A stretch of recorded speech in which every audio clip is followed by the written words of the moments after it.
Also tonight, Charles Fisher is back on Inagua to see the destruction Irma left behind. Yes, good evening, everybody. We're coming to you from the Royal Bahamas Police Force headquarters, and we're joined now by those folks that stayed here on the island and weathered Hurricane Irma. First of all, give us your name. I'm Inspector Harrison Brown. I'm Superintendent James Moss. Lieutenant Elizabeth Sims. Chief Petty Officer Patrick Adderley. Now, who's going to speak first? How was it on the island? Because you had a mass evacuation during the storm. Everyone take it within strides because we had town hall meetings and we gave out leaflets, so it was taken well within strides. And the names were taken by Lieutenant Sims and her team along with the police. And so it was an orderly process. Did the folks here on the island obey the law to stay inside? Very much so. You had one or two persons who came out, ventured out, but yes, for the most part, yes. We had basically about 250 persons that remain on island. And Lieutenant Sims, in terms of after the storm, how did that go?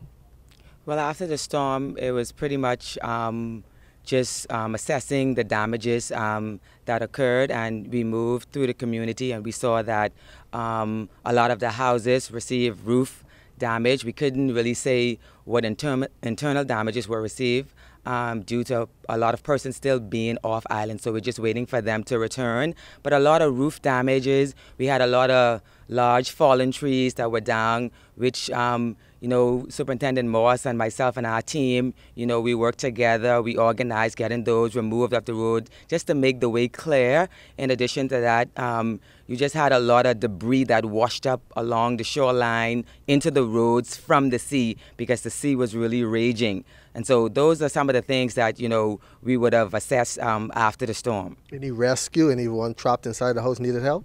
Thankfully, no. We didn't have to do any rescue. Like Superintendent Moore said, everyone remained indoors. No one came outside, and thus the result, everyone was safe and secure. Nobody was injured, and so all was well. The good thing is the first Bahamas Air flight arrived on the island early this morning. Board BPL, water and sewage executive, so things should start to be going back to normal pretty soon.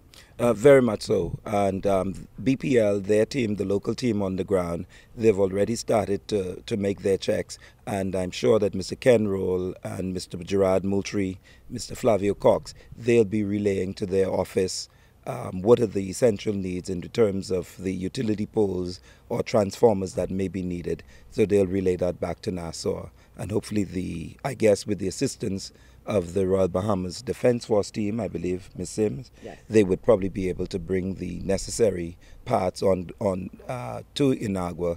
We also had Department of Social Services personnel visiting.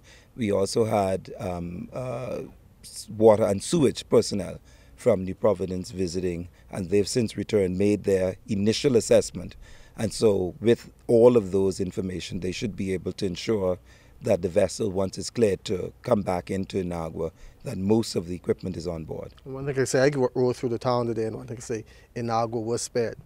Yes, definitely, Inagua was spared, considering what was expected. Thankfully, again, she fared very well. And like I said, that's the result. You know, we're all safe here in Inagua, and so, you know, everyone can come back on home now, okay, after being away for quite some time. And so while they may come and meet, you know, some damages to their home, but I'm sure everyone will be happy to return.